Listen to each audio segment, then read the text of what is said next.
नमस्कार विद्यार्थी मित्रांनो, माझं नाव सुहास बिसे. स्वागत आहे तुमचं सर्वांचं प्रज्ञा करंट अफेअर्स मराठी या आपल्या मायबोली भाषेतील एज्युकेशनल यूट्यूब चॅनलमध्ये.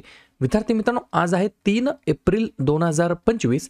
आजच्या दिवसाचे जेवढेही चालू घडामोडीचे महत्त्वाचे टॉप प्रश्न बनत असतील ते सर्व प्रश्न आपण या व्हिडिओच्या माध्यमातून पाहणार आहोत. तरी सर्वप्रथम आपण जर नवीन असाल, पहिल्यांदा या चॅनलवरील व्हिडिओ पाहत असाल तर चॅनलला या ठिकाणी अवश्य सबस्क्राईब सुद्धा करून घेऊ शकता.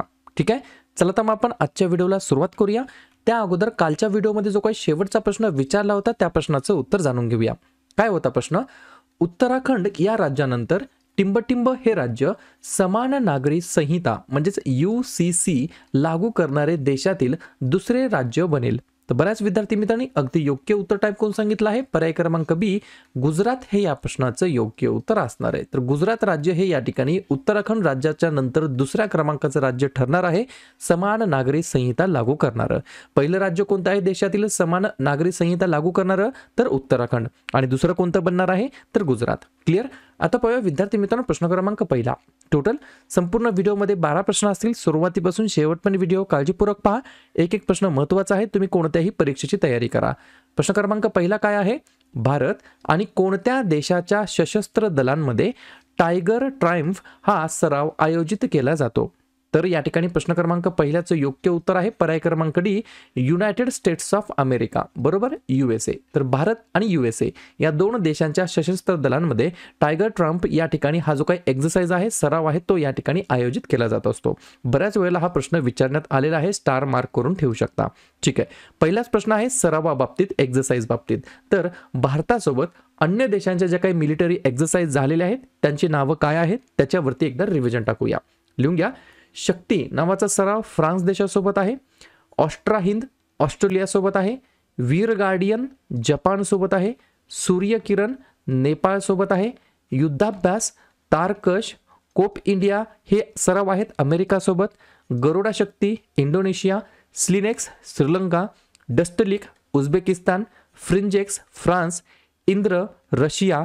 अजय योद्धा कोंकण इंद्रधनुष कोंकण शक्ती UK सोबत आणि उदार शक्ती मलेशिया सोबत. ठीक आहे, पुढचा प्रश्न, प्रश्न क्रमांक दुसरा, महत्त्वाचा प्रश्न आहे. स्टार मार्क करून ठेवा. शांतता आणि स्थिरतेसाठी 2025चा गोल्ड मर्क्युरी पुरस्कार कोणाला देण्यात आलेला आहे? 2 नंबरच्या प्रश्नाचं योग्य उत्तर आहे पर्याय क्रमांक सी, तेनजिन गॅत्सो. पहा या ठिकाणी प्रोनाऊन्सिएशन थोडंसं अवघड आहे. तेनजिन गॅत्सो असं त्यांचं नाव आहे. हिमाचल प्रदेशातील धर्मशाला येथील त्यांच्या निवासस्थानी 90 वर्षीय दलाई लामा यांना हा पुरस्कार प्रदान करण्यात आलेला आहे. या गोष्टी तुम्हाला लक्षात ठेवायच्या आहेत. ठीक आहे, प्रश्न कशा संदर्भात आहे? पुरस्कारासंदर्भात. तर लगेच नवनवीन पुरस्कारांवरती आपण एकदा रिव्हिजन टाकूया. पहा, अभ्यास किती करता हे महत्त्वाचं नाहीये, केलेल्या अभ्यासावरती तुम्ही रिव्हिजन किती वेळा मारता हे महत्त्वाचं ठरणार आहे. लिहून घ्या. प्रवासी भारतीय सन्मान पुरस्कार 2025 डॉक्टर सय्यद अनवर खुर्शीद यांना. 2025चा गोल्ड मर्क्युरी पुरस्कार दलाई लामा यांना. महाराष्ट्र भूषण पुरस्कार 2025 राम सुतार यांना. पत्रकारितेतील रामनाथ गोयंका पुरस्कार 2025 मृदुलिका झा यांना. ज्ञानदीप पुरस्कार विनोद कुमार शुक्ल यांना. जगद्गुरु श्री संत तुकाराम महाराज पुरस्कार एकनाथ शिंदे यांना. अबेल पारितोषिक 2025 मसाकी काशीवरा यांना. संगीता कलानिधी पुरस्कार RK श्रीराम कुमार यांना. 34वा सरस्वती सन्मान 2024 महामहोपाध्याय साधू ब्रदेश दास यांना. आणि 2025चा गोल्ड मर्क्युरी पुरस्कार तेनजिन गॅत्सो यांना या ठिकाणी देण्यात आला आहे. पुढचा प्रश्न, राष्ट्रकुल राष्ट्रांच्या 7व्या सरचिटणीस म्हणून पदभार स्वीकारणाऱ्या शर्ली बॉचवे या कोणत्या देशाच्या आहेत? 3 नंबरच्या प्रश्नाचं योग्य उत्तर आहे पर्याय क्रमांक बी, घाना हे या प्रश्नाचं योग्य उत्तर असणार आहे. लक्षात घ्या, या ठिकाणी फॉर द फर्स्ट टाइम यांना या ठिकाणी नियुक्त करण्यात आलं आहे, त्याच्यामुळे हा प्रश्न विचारला जाऊ शकतो. राष्ट्रकुल राष्ट्रांच्या 7व्या सरचिटणीस कोण बनले आहेत? तर शर्ली बॉचवे असं त्यांचं नाव आहे. स्टार मार्क करून ठेवा. आणि या घाना देशाला बिलॉंग करतात. प्रश्न आहे महत्त्वाच्या नियुक्त्याबद्दल. तर लगेच नवनवीन नियुक्त्यांवरती आपण एकदा रिव्हिजन टाकूया. लिहून घ्या. मोदींचे नवीन प्रधान सचिव शक्तिकांत दास. भारतातील पहिल्या महिला कायदा सचिवपदी अंजू राठी राणा यांची नियुक्ती झाली. अनुसंधान राष्ट्रीय संशोधन प्रतिष्ठानचे CEO डॉक्टर शिवकुमार कल्याणरमन. आंतरराष्ट्रीय ऑलिम्पिक समितीचे अध्यक्ष किस्ट्री कोवेंट्री. भारताचे नवीन अर्थसचिव अजय शेठ. महाराष्ट्र राज्य मुख्य माहिती आयुक्त राहुल पांडे. लोकलेखा समितीचे अध्यक्ष विजय वडेट्टीवार, पंतप्रधानांच्या आर्थिक सल्लागार परिषदेमध्ये पूर्णवेळ सदस्य म्हणून संजय कुमार मिश्रा यांची नियुक्ती, इंडियन बँक्स असोसिएशनचे अध्यक्ष CS शेट्टी यांना आणि पंतप्रधान नरेंद्र मोदी यांचे खासगी सचिव निधी तिवारी आणि आपण आत्ताच पाहिलं राष्ट्रकुल राष्ट्रांच्या 7व्या सरचिटणीसपदी शर्ली बॉचवे यांची नियुक्ती झालेली आहे. पुढचा प्रश्न, झारखंडमधील कोणता जिल्हा non alcoholic fatty liver disease screening मोहीम सुरू करणारा पहिला जिल्हा ठरलेला आहे? तर पर्याय क्रमांक ए रांची नावाचा डिस्ट्रिक्ट, रांची नावाचा जिल्हा या ठिकाणी झारखंडमधील या ठिकाणी पहिला जिल्हा ठरलाय. कशासाठी? तर लिहून घ्या, नॉन अल्कोहोलिक फॅटी लिव्हर आजारासाठी मोठ्या प्रमाणामध्ये तपासणी आणि व्यवस्थापन मोहीम सुरू करणारा झारखंडमधील हा पहिला जिल्हा ठरलेला आहे. पर्याय क्रमांक ए हे या प्रश्नाचं योग्य उत्तर असणार आहे, झारखंड. या ठिकाणी पुढचा प्रश्न पाहूया. प्रश्न क्रमांक 5, सरहुल उत्सव प्रामुख्याने कोणत्या राज्यामध्ये साजरा केला जातो? याही ठिकाणी योग्य उत्तर आहे पर्याय क्रमांक डी, झारखंड हे या प्रश्नाचं योग्य उत्तर असणार आहे. तर झारखंड राज्याच्या अंतर्गत या ठिकाणी सरहुल उत्सव नावाचा या ठिकाणी फेस्टिवल, उत्सव, महोत्सव दरवर्षी साजरा करण्यात येत असतो. दोन्ही प्रश्नाचे उत्तर झारखंड आहेत. तर झारखंड बद्दल एकदा रिव्हिजन टाकूया. स्थापना झाली 15 नोव्हेंबर 2000 साली. मुख्यमंत्री आहेत हेमंत सोरेन, राज्यपाल आहेत संतोष कुमार गंगवार, राजधानी आहे रांची. 3 महत्त्वाचे राष्ट्रीय उद्यान आहेत, बेटला, हजारीबाग आणि डालमा, आणि 3 महत्त्वाचे धरण आहेत, मॅथॉन, चंदिल आणि पंचेर. पुढचा प्रश्न, प्रश्न क्रमांक 6, करीमपूजा वन्यजीव अभयारण्य कोणत्या राज्यामध्ये स्थित आहे? पर्याय क्रमांक सी, केरळ हे या प्रश्नाचं योग्य उत्तर असणार आहे. तर केरळ राज्याच्या अंतर्गत या ठिकाणी करीमपूजा वन्यजीव अभयारण्य स्थित आहे. पॉइंट लिहून घ्या. वन विभागाने अलीकडेच केलेल्या प्राण्यांच्या सर्वेक्षणामध्ये करीमपूजा वन्यजीव अभयारण्यामध्ये फुलपाखरे आणि पक्ष्यांच्या 63 नवीन प्रजातींची नोंद झालेली आहे. त्याच्यामुळे या ठिकाणी हे जे काही वन्यजीव अभयारण्य आहे ते चर्चेमध्ये आहे, करीमपूजा वन्यजीव अभयारण्य. प्रश्न विचारला जाऊ शकतो. कोणत्या राज्यामध्ये आहे? केरळ. तर लगेच केरळ बद्दल आपण रिव्हिजन टाकूया. स्थापना झाली 1 नोव्हेंबर 1956ला. मुख्यमंत्री आहेत पिनराई विजयन, राज्यपाल आहेत राजेंद्र आर्लेकर आणि राजधानी आहे तिरुवनंतपुरम. या ठिकाणी 6 महत्त्वाचे राष्ट्रीय उद्यान आहेत, इरविकुलम, मठिकेतन, अनमुडी, पामबदुम, पेरियार आणि सायलेंट व्हॅली, आणि 4 महत्त्वाचे धरण आहेत, इडुक्की, मालमपुझा, पेची आणि कुंडाळा.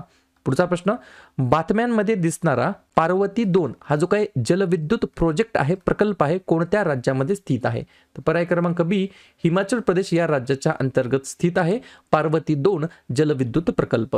लगेच हिमाचल प्रदेश बद्दल सुद्धा रिव्हिजन टाकूया. स्थापना झाली 25 जानेवारी 1971ला. मुख्यमंत्री आहेत सुखविंदर सिंग सुखू, राज्यपाल आहेत शिवप्रताप शुक्ल, राजधानी आहे शिमला. 3 महत्त्वाचे राष्ट्रीय उद्यान आहेत, ग्रेट हिमालयन, पिन व्हॅली आणि सिंबलबारा, आणि 3 महत्त्वाचे धरण आहेत, पांडोह, चेमेरा आणि नाथपा झाकरी. पुढचा प्रश्न, लोकसभेने अलीकडेच कोणत्या राज्यामध्ये त्रिभुवन सहकारी विद्यापीठ स्थापन करण्यासाठी एक विधेयक या ठिकाणी मंजूर केलेलं आहे? पर्याय क्रमांक ए, गुजरात हे या प्रश्नाचं योग्य उत्तर असणार आहे. तर गुजरात या राज्याच्या अंतर्गत त्रिभुवन सहकारी विद्यापीठ स्थापन करण्यासाठी एक विधेयक मंजूर केलेलं आहे.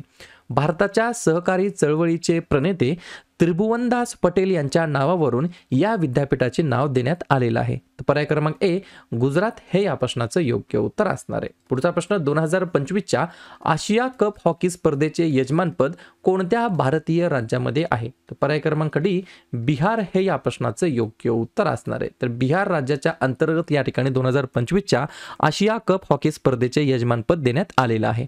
12व्या या आवृत्तीमध्ये भारत, पाकिस्तान, जपान, कोरिया, चीन आणि मलेशियासह 8 संघ या ठिकाणी भाग घेणार आहेत, सहभागी होणार आहेत. ठीक आहे. पुढचा प्रश्न, रिझर्व्ह बँकेचा 90व्या क्रमांकाचा स्थापना दिवस केव्हा साजरा करण्यात आलेला आहे? तर लक्षात घ्या, 1 एप्रिललाच आपण या ठिकाणी 90व्या क्रमांकाचा स्थापना दिवस, फाउंडेशन डे आपण साजरा केला आहे आरबीआयचा. बरोबर? कमेंट करून सांगा आरबीआयचा फुल फॉर्म काय आहे आणि आरबीआयचे वर्तमानमधील गव्हर्नर काय आहेत, त्यांचं नाव काय आहे, एवढंच मला तुम्ही कमेंट बॉक्समध्ये सांगायचं आहे. तोपर्यंत आपल्या 3 महिन्याची जी काही PDF आहे, जानेवारी 2025 ते मार्च 2025, 50 रुपयाला आपली PDF ही ऑलरेडी लॉन्च झालेली आहे. या PDF मध्ये तुम्हाला सुरुवातीच्या 3 महिन्याचे 1 लाइनर क्वेश्चन मिळणार आहेत.